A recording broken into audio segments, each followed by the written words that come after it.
ونحمده ونصلي على رسوله الكريم أما بعد أعوذ بالله السميع العليم من الشيطان الرجيم بسم الله الرحمن الرحيم رب يسر ولا تعسر وتممهم بالخير وبك نستعين قل رب زدني علما ورب زدني علما ورب زدنا علما اللهم إني أسألك علما نافعا اللهم إني أسألك علما نافعا اللهم إنا نسألك علما نافعا رب اشرح لي صدري ويسر لي أمري واحلل عقدة من لساني يفقهوا قولي فإن حسبك الله هو الذي أيدك بنصره وبالمؤمنين آمین باری تعالی رحیم و کریم اللہ مہربان ہے تو تیری عطا عنایت ہے تیرا سب شکر ہے مالک تو نے ہمیں ایمان کی دولت سے نوازا اے اللہ تو نے ہمیں اپنا مطیع و فرما بردار بندہ بنایا اے اللہ ہمیں ایمان پہ استقامت دے خوش دلی کے ساتھ اللہ رب العزت جو احکامات تو نے ہم پر ثابت فرمایا ان کی بجاوری کرنے کی توفیق عطا فرما آمین یا رب العالمین۔ آج کا جو سبق ہے اس میں ہم حقوق کے بارے میں پڑھ رہے ہیں اور تفسیر ہماری ابھی کمپلیٹ نہیں ہوئی ہے۔ ٹاپک بہت اہم ہے اور میں نے کل آپ لوگوں سے درخواست کی تھی کہ آپ لوگ کلاس کو مس نہ کیجیے گا اور میں امید کرتی ہوں انشاءاللہ کہ نہ صرف یہ آپ لوگ اپنی دل جمعی کے ساتھ سنیں گے بلکہ آپ آگے پہنچانے والے بھی بن جائیں گے انشاءاللہ۔ بہت امید ہے مجھے۔ اللہ پاک پروردگار غفور الرحیم ہم پر اپنی عنایتیں دراز کرے انشاءاللہ۔ تو ہم نے کل جو ٹاپک تھا ہمارا غلام اور باندیوں کا، تو اب جیسے کہ آج کل کے جو معاملات ہیں، کیونکہ جہاد جو ہے نا وہ دین کے لیے جہاد نہیں ہو رہا بلکہ زمین کے جو معاملات ہیں ان کو لے کر کے لڑائیاں لڑی جاتی ہیں۔ صحیح معنوں میں ان کو لڑائیاں ہی کہیں گے ہم نا۔ تو اس میں جو ہے وہ رضا خدا بندی اور احکامات خدا بندی کے لیے نہیں کیا جاتا۔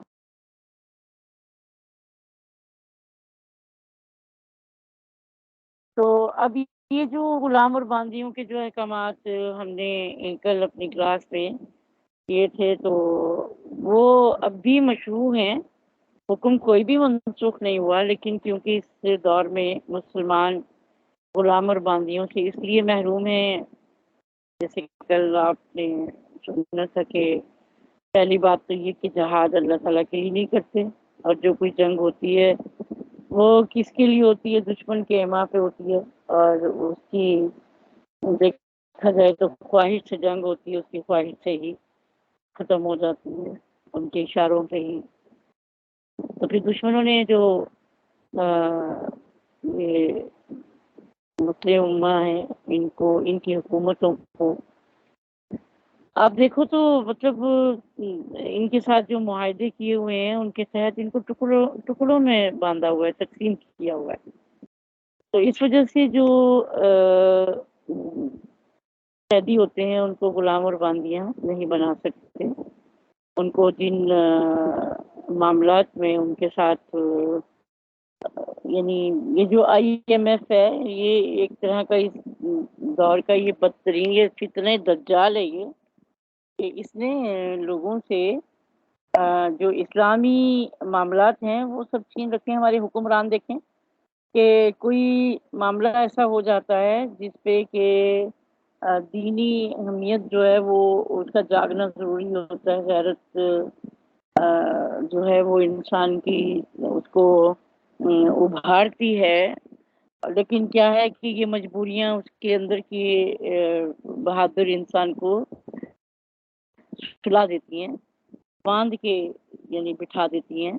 کیا وجہ ہے کہ وہی معاہدے، اور اس وجہ سے وہ ان معاہدوں کی وجہ سے نہ تو وہ اپنے جنگوں میں اس بہادری سے لڑتے ہیں، نہ ہی جو غلام بناتے ہیں، نہ ہی ان کو باندیاں حاصل ہوتی ہیں۔ بس یہ ہے کہ یعنی محرومی ہے۔ اللہ تعالیٰ مسلمانوں کو دشمنوں کے پنجوں سے چھڑائے اور مضبوطی کے ساتھ دین پر چلائے، اپنے پاؤں پہ کھڑا ہونے اور اصول شریعت کے مطابق جہاد کرنے کی توفیق عطا فرمائے۔ تو یہ جو گھروں میں کام کرنے والیاں نوکرانیاں ہیں، یہ باندیاں نہیں ہیں، تو ان سے اس قسم کے معاملات کرنا حرام ہے۔ اور اسی طرح جو آزاد لڑکے اور لڑکی کو فروخت کرنا، یہ بھی حرام ہے۔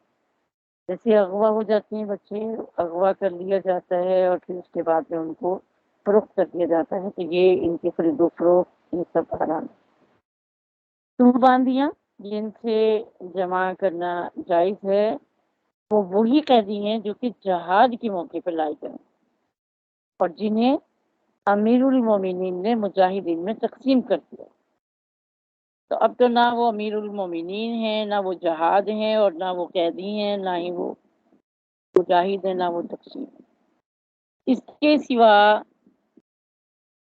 جو ابتداً کسی مرد یا عورت کو غلام باندی بنانے کا کوئی راستہ نہیں، ٹھیک ہے؟ جہاد کے علاوہ کوئی اور طریقہ نہیں ہے کہ کسی مرد عورت کو غلام بنا لیا جائے، باندی بنا لیا۔ گھروں میں جو لوگ کام والیاں رکھ لیتے ہیں، نوکرانیاں رکھ لیتے ہیں، یہ باندیاں نہیں ہیں، ان سے پردہ بھی واجب ہے۔ پہلے سنیے آپ نے یہ بات، یہ جو کام کرنے والی عورتیں ہیں گھروں میں جو کام کرنے کے لیے آتی ہیں، ان سے پردہ بھی واجب، ان سے جمع کرنا بھی اسی طرح حرام ہے جس طرح دوسری عورتوں سے حرام ہے۔ تو ان عورتوں سے جمع کرنا سراپا زناکاری ہے، اس کو خوب اچھی طرح سے سمجھ لینا چاہیے۔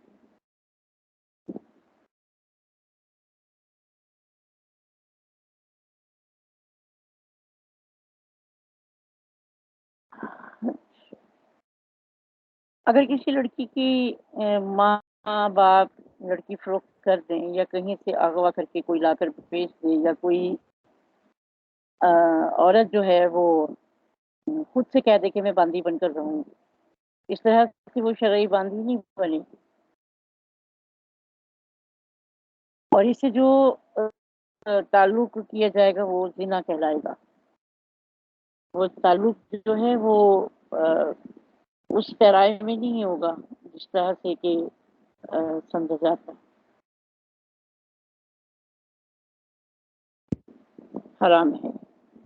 تو کیسی بھی عورتیں ہوں ان سے نکاح کیا جائے، اس کے بارے میں بھی قرآن میں ہمیں تعلیم فرماتا ہے، فَانكِحُوا مَا طَابَ لَكُم مِّنَ النِّسَاءِ۔ اب اس میں جو لفظ طابہ آیا ہے، اس میں فرمایا ہے کہ یہ خوبی، بہتری، عمدگی کے معنی میں آتا ہے۔ اس کا ترجمہ کیا گیا ہے کہ جو عورتیں تمہیں پسند ہوں اس سے نکاح کر لو۔ پسند آنے کے اسباب اس میں حسن و جمال بھی ہے، عادات بھی ہیں، اخلاص بھی ہے، اور پھر اس عورت کا سلیقہ بھی ہے، مال بھی ہو سکتا ہے، دینداری بھی اس میں ہونی چاہیے، خوش خلقی، بہت سے اوصاف ہیں جو کہ عورتوں میں ہوتے ہیں۔ تو آیت میں جو فرمایا گیا ہے اس کی عموم سے معلوم ہوتا ہے کہ خوبی والی عورتیں تلاش کرنا غلط کام نہیں ہے، بلکہ اس کی اجازت دی گئی ہے۔ اگر حسن و جمال کو دیکھا جائے تو یہ بھی جائز ہے، البتہ دیندار کو ترجیح دینی چاہیے۔ جو دیندار ہو اس کو ترجیح دو تاکہ گھر میں دین آئے۔ تو ہاں، یہ ایک علیحدہ ٹاپک ہے، اس کو بعد میں دیکھیں گے۔ تو یہ چیز ہے کہ حضرت ابو ہریرہ رضی اللہ تعالیٰ عنہ جو بیان فرماتے ہیں کہ 4 چیزوں کی وجہ سے عورت سے نکاح کیا جاتا ہے، 4 چیزوں کی وجہ سے عورت سے نکاح کیا جاتا ہے۔ اس کے مال کی وجہ سے، پہلی بات، اس کے صاحب مرتبہ ہونے کی وجہ سے یعنی شخصی حیثیت کی وجہ سے، اور اس کی حسن و جمال کی وجہ سے۔ اور اس کے دین کی وجہ سے۔ فرماتے ہیں پس مخاطب تو دین والی کو حاصل کر کے کامیاب ہو جا، اللہ تیرا بھلا کرے۔ یعنی 4 خصوصیات دیکھنا، اور اس میں فرمایا کہ دین، دیکھیں اگر کوئی عورت دیندار نہیں ہوگی تو سمجھو کہ نسل بگڑ گئی۔ اگر بدصورت بھی ہے لیکن دیندار ہے تو اس سے نکاح بہترین ہے، ٹھیک ہے۔ اور اگر ایسا ہو کہ دیندار ہو، سوری، خوبصورت ہو لیکن دیندار نہ ہو، تو نکاح کی تو اجازت مل گئی ہے، لیکن کہا کہ زیادہ بہتر ہے کہ جسے پسند کرو اس میں دین بھی ہو، دینداری کو دیکھنا زیادہ ضروری ہے۔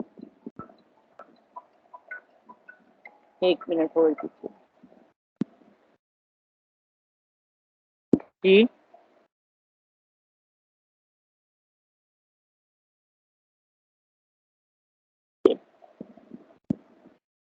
تو اچھی بیوی کی صفات کیا ہیں؟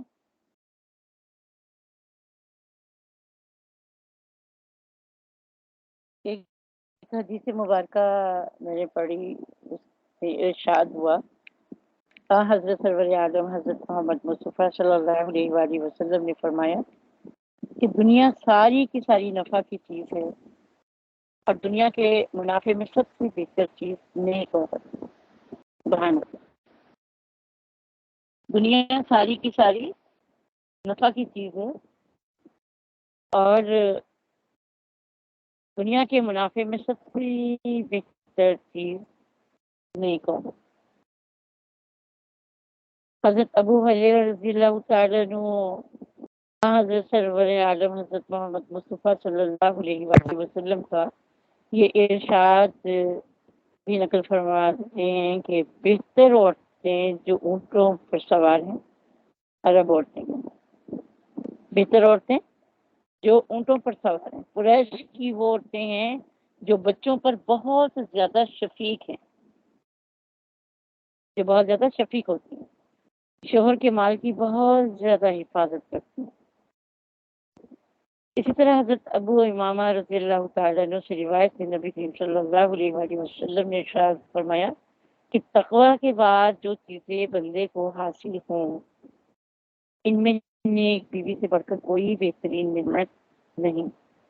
پھر نیک بیوی کی اوصاف بیان فرمائے، سبحان اللہ، آپ بھی نوٹ کر لیجیے وہ کیا ہیں، کہ اگر اسے حکم دے تو تیری فرما برداری کرے، اگر اسے حکم دے تو فرما برداری کرے، اگر اس کی طرف دیکھے تو اسے خوش کرے، اور شوہر کوئی قسم کھائے جو عورت کے عمل کرنے سے متعلق ہو، مثلاً یوں کہے کہ تم فلاں کام ضرور ضرور کرو گی، تو اس کی قسم پوری کرے، اور اگر شوہر کہیں چلا جائے تو اپنی جان اور شوہر کے مال میں خیر خواہی کرے۔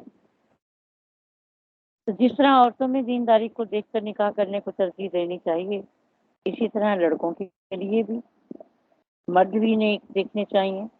حضرت رضی اللہ تعالیٰ عنہ سے روایت ہے، رسول اللہ صلی اللہ علیہ وآلہ وسلم نے ارشاد فرمایا، جب تمہارے پاس کوئی ایسا شخص پیغام بھیجے جس کی دینی اور اخلاقی حالت تمہیں پسند ہو تو اسے نکاح کر دو، اور اگر ایسا نہ کرو گے تو زمین میں بڑا فتنہ ہوگا اور لمبا چوڑا فساد ہوگا۔ تو نکاح کرنا جو ہے یہ شرعی ضرورت ہے، نکاح انسان کی ضرورتوں میں سے ہے۔ اللہ تعالیٰ جل شانہ نے مرد میں عورت کی اور عورت میں مرد کی خواہش رکھی ہے، یہ خواہش فطری ہے اور طبعی ہے۔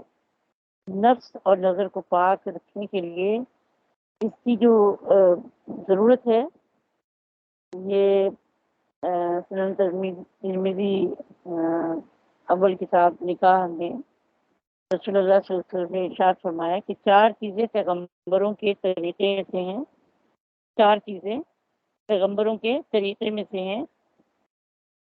پہلی چیز ہے حیا، نمبر 1 حیا، نمبر 2 خوشبو لگانا۔ نمبر 3 مسواک کرنا، اور نمبر 4 ہے نکاح کرنا۔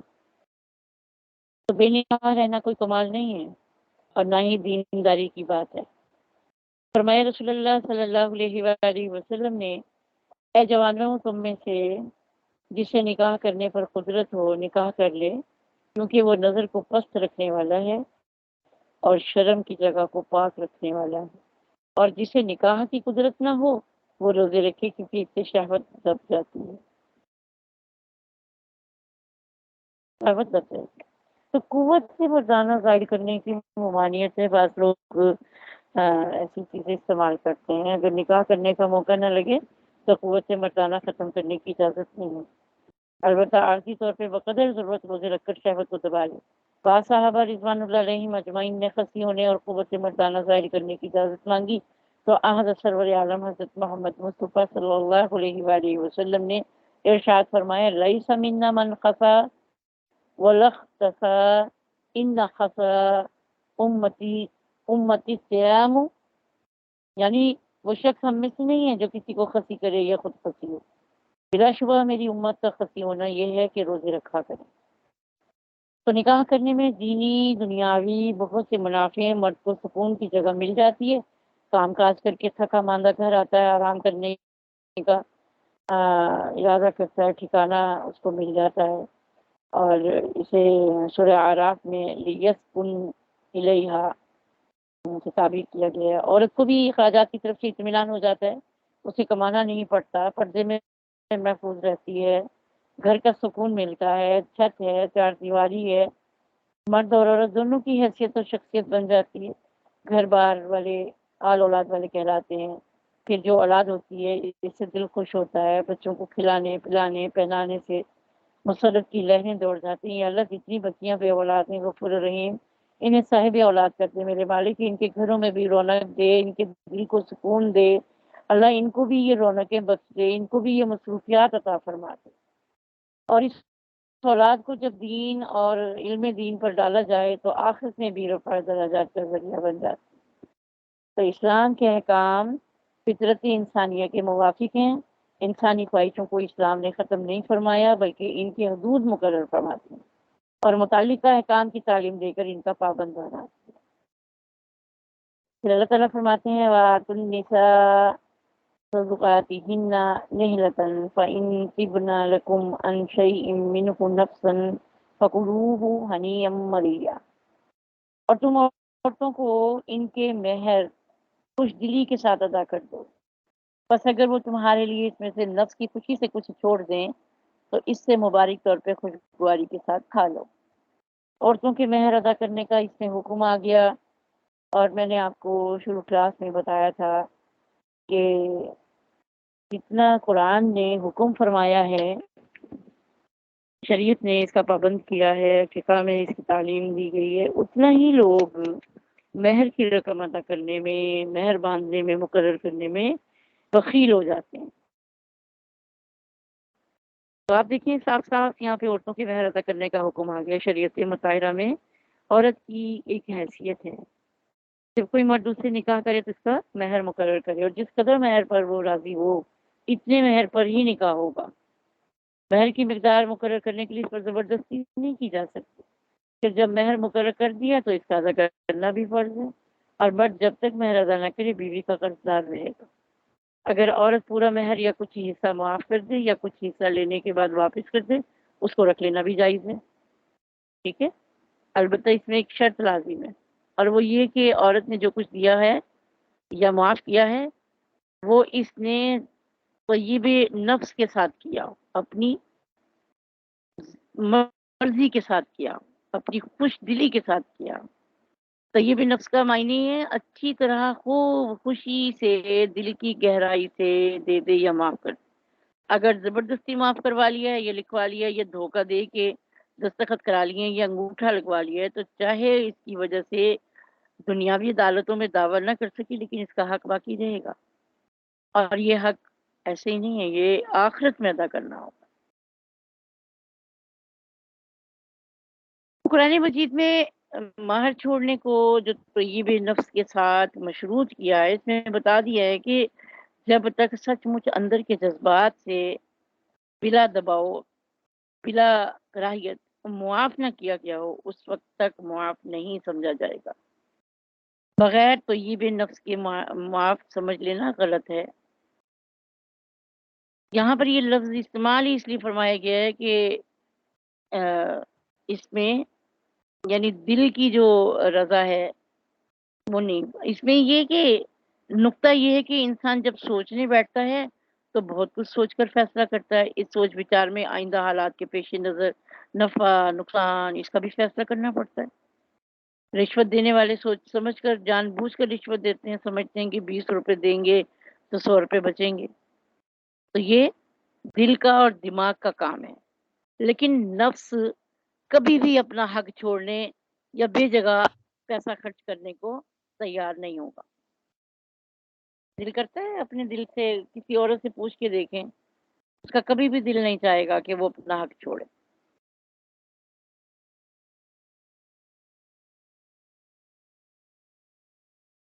جب شوہر بیوی سے مہر معاف کرواتے ہیں تو اسے پتہ بھی نہیں ہوتا اگر میں معاف نہ کروں تو کتنے نوٹوں کے گڈیاں میری ملکیت میں آئیں گی اور ان کے خرچ کرنے کے بارے میں مجھے پورا پورا اختیار ہوگا۔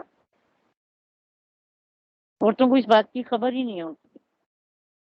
دوسری بات یہ ہے کہ جب معاف کرانے لگتے ہیں تو وہ دور تک سوچتی ہے کہ میں نے اگر معاف نہ کیا تو شوہر کو ناگواری ہوگی، معاملات خراب ہو جائیں گے، گھر کی فضا خراب ہو جائے گی، ناراض ہو جائیں گے، اور یہ ناراض ہو گیا تو کہاں جا کر رہوں گی۔ بہت ساری باتیں ہوتی ہیں، ماں باپ کب تک سہارا دیں گے، بھائی ہمیشہ رکھ نہیں سکتے، تو ایسی باتیں سوچ کر سمجھ کر ملتا تو ہے تو کیا کرتی ہے، کہتی لاؤ نہیں معافی کر دوں، تو یہ دل کی خوشی نہیں ہے، یہ تو زبردستی دباؤ ہے۔ لہذا اوپر کے دل سے معاف کر دیتی ہے۔ شرعاً بددلی کا جو معافی کا کوئی اعتبار نہیں ہے۔ زبردستی یہ نہیں ہے کہ کسی نے ڈنڈا مار کر چھین لیا۔ جو بھی چیز بددلی کے ساتھ لی جائے وہ لینے والے کے لیے حلال نہیں ہے۔ کاش کہ یہ تمام مرد لوگ سنیں، ان کو پتہ ہو، جو نکاح کرنے جا رہے ہیں ان کو بھی پتہ چلے کتنا گناہ کماتے ہیں۔ ایک رشتہ ہے وہ آخر تک پہنچ جاتا ہے، پھر خراب کب ہوتا ہے، بات کب بگڑتی ہے، جب بات مہر کی آتی ہے۔ انہیں نہیں پتا یہ اللہ تعالیٰ کے آگے کس طرح اپنے آپ کو بخشوائیں گے۔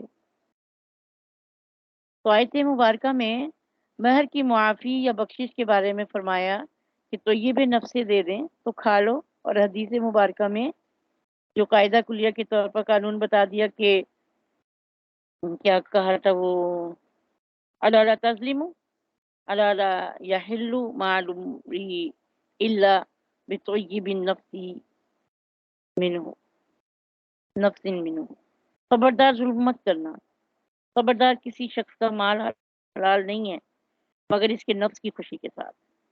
تو بہت سے لوگ ہیں دوسروں کا مال لے لیتے ہیں، وہ لحاظ میں یا کسی قسم کے دباؤ میں کچھ نہیں کہتے۔ اکثر ایسا ہوتا ہے کہ بہویں اپنے جہیز میں قیمتی قیمتی سامان لے کے آتی ہیں، بڑی خوش دلی سے لاتی ہیں، سسرال والے بڑی بے دردی سے استعمال کرتے ہیں، توڑ پھوڑ کرتے ہیں، بیچاریاں کچھ کہہ نہیں سکتی ہیں لیکن دل میں کتنی تکلیف محسوس کرتی ہیں، دل ملاتی رہتی ہیں اندر ہی اندر۔ تو اس کی خاموشی یا اس کا خاموش ہونا حلال نہیں سمجھ لینا چاہیے، غلط ہے۔ اس طرح مال لے لینا حرام کھانے ہی کے درجے میں آتا ہے۔ بعض لوگ مذاق میں کسی کی چیز لے لیتے ہیں پھر واپس ہی نہیں کرتے، اور جس کی چیز ہے وہ دل سے راضی نہیں ہوتا، اس طرح سے کسی کا مال لے لینا حرام ہے۔ فرمایا رسول اللہ صلی اللہ علیہ وآلہ وسلم نے، ہائے، تم میں سے کوئی شخص اپنے بھائی کی لاٹھی اس طرح سے نہ لے لے کہ ظاہر میں دل لگی ہو اور دل سے واقعی طور پہ لینے کا ارادہ۔ تو جو شخص اپنے بھائی کی لاٹھی لے لے تو واپس کر دے۔ لاٹھی کو بطور مثال کے فرمایا ہے، کیونکہ یہ معمولی سی چیز ہوتی ہے نا، ہر چھوٹی بڑی چیز کا یہی حکم ہے۔ تو جب چھوٹی سی معمولی سی چیز کے بارے میں اتنا بڑا حکم آیا ہے تو جو قیمتی چیزیں ہیں ان کے بارے میں تو کتنی سخت وعید ہے۔ پھر اللہ تعالیٰ نے آخر میں فرمایا کہ فَكُلُوهُ هَنِيًّا مَرِيًّا، اس سے معلوم ہوا کہ جو چیز خوش دلی سے دی جائے اس کا کھانا مبارک بھی ہوگا اور خوشگوار بھی ہوگا، تو دل میں فرحت بھی ہوگی اور خوبی کے ساتھ جسم و جاں میں بھی لگے گا۔ برخلاف اس کے جو چیز کسی کو بددلی سے دی جائے نہ وہ مبارک ہوگی نہ خوشگوار ہوگی اور نہ صحیح طور پہ جسم و جان میں لگے۔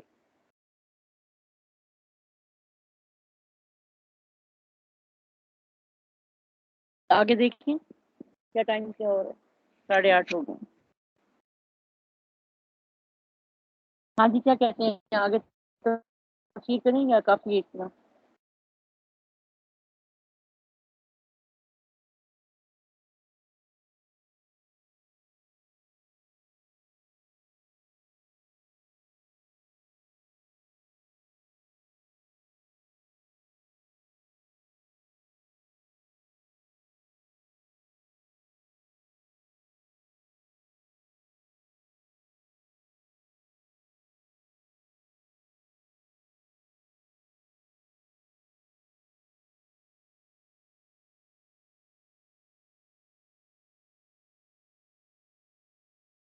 چلیں ٹھیک ہے۔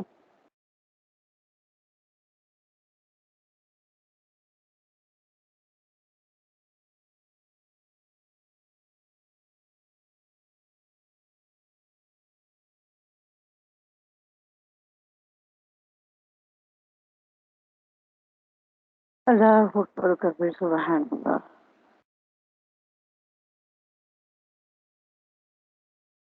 نہیں مجھے تو کوئی اس سے اعتراض والی بات نہیں ہے، بس یہ کہ آپ لوگوں کے لیے مسئلہ نہ ہو، اس کو مطلب اچھے سے یاد کریں، یاد کرنے کے بعد آپ اس کو آگے پہنچانے والے بن جائیں۔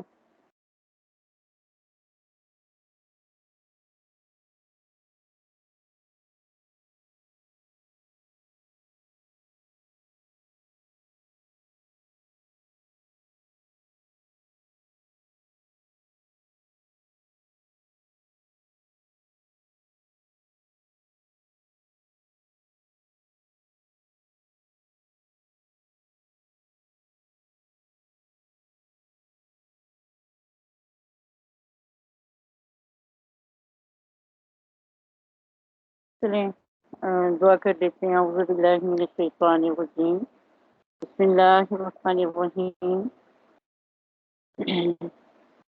یا ربی لک الحمد کما ینبغی لجلال وجهک وعظیم سلطانک، یا ربی لک الحمد کما ینبغی لجلال وجهک وعظیم سلطانک، یا ربی لک الحمد کما ینبغی لجلال وجهک وعظیم سلطانک۔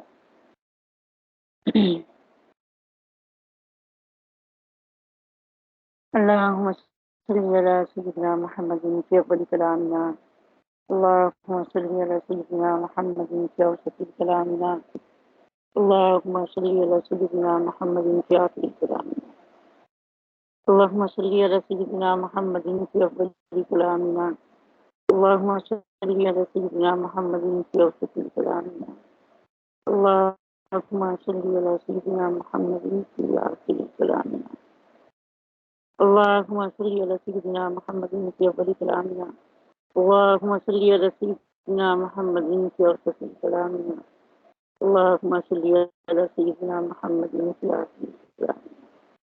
یا باری تعالیٰ غفور رحیم مہربان اللہ، رحم کر دے مالک، ہم تو سے تیرا کرم مانگتے ہیں، ہماری خطاؤں کو معاف کر دے، ہمارے بیڑی پار کر دے مالک، بہت پریشان ہیں اللہ، تیری نعمتوں کے طلبگار ہیں، تیری رحمتوں کے طلبگار۔ اللہ ہم پر توجہ فرما غفور رحیم، ہماری مشکلوں کو آسانی میں بدل دے مالک، ادھورے کاموں کو مکمل فرما دے، سنوار دے اللہ ہماری زندگیوں کو، جو بھی پریشانیاں ہیں ان کو دور فرما دے اے اللہ غفور رحیم۔ بے روزگاروں کو روزگار عطا فرما، زندگی میں کشائش دے، حلال مال میں برکت دے، آپس کی معاملات میں اللہ آسانیاں فرما دے غفور رحیم۔ تیرے خزانوں میں کمی نہیں ہے مالک، نواز دے آزمائشوں کو اللہ ختم کر دے اللہ پاک پروردگار۔ اللہ ہم بے بس ہیں، لاچار ہیں، تیری رحمتوں کے طلبگار ہیں مالک، ہم پر نظر کرم فرما، ہم پر رحم فرما۔ اے اللہ رب تعالیٰ غفور رحیم، جو ہم سے کوتاہیاں ہو گئی معاف کر دے، ہماری لغزشوں کو معاف کر دے، اپنی عنایتوں کو اللہ ہمارے لیے بے بہا کر دے۔ یا اللہ سب بچے بچیوں کے نصیب کھول دے، بیماروں کو صحت کاملہ عاجلہ مستمرہ عطا فرما دے۔ اے اللہ غفور رحیم، جو پریشان حال ہیں ان کو آسودگی عطا فرما دے، بے روزگاروں کو روزگار عطا فرما دے۔ یا اللہ جو بچے بچیاں اپنے ماں باپ کے گھر بیٹھے ہیں اللہ بہترین جوڑ عطا فرما۔ یا اللہ لوگوں کے دلوں کو قفل لگ گئے ہیں مالک، ان کے قفل کھول دے، ان کے دلوں کو نرما دے مالک، رحم کرتے مولا، پریشانیوں سے بچا لے مالک، تو رحمان ہے رحیم ہے۔ اے اللہ ایمان کی دولت سے نوازے، ایمان کی استقامت دے، اللہ تعالیٰ غفور رحیم ثابت قدمی عطا فرما۔ یا اللہ پاکستان میں بہت پریشانی ہے اللہ رب العزت، مصیبتیں رنگ بدل بدل کے آ رہی ہیں، اب سیلاب کا زور ہے۔ اے اللہ رحم کر دے مالک، لاہور پہ رحم فرما، اے اللہ بلوچستان پہ رحم فرما۔ یا اللہ جہاں جہاں فلڈ آیا ہوا ہے اللہ تعالیٰ ہر جگہ امن امان دے۔ اللہ ہماری بہن شازیہ نے بتایا تھا ان کے وہاں پر بھی فلڈ آیا ہوا ہے، اللہ تعالیٰ وہاں کے لوگوں کو اللہ تعالیٰ صحت والی زندگی عطا فرما، نقصان سے بچا دے اللہ پاک، رحم کر دے مالک۔ اے اللہ وہ وقت بھی تھا جب ریگستان کے تھر کے لوگ پانی کی بوند بوند کو ترس رہے تھے، جانور مر رہے تھے۔ اے اللہ اس وقت پانی کا عذاب تھا، اے اللہ آج بھی پانی کا عذاب ہے، ہر طرف پانی ہی پانی ہے، نہ کچھ کھانے کو ہے نہ کہیں رہنے کو۔ اللہ اپنی رحمتوں کے ساتھ سب کی مشکلوں کو آسانی میں بدل دے، اے اللہ تکلیفوں کو دور فرما دے، راحت دے دے اللہ پاک۔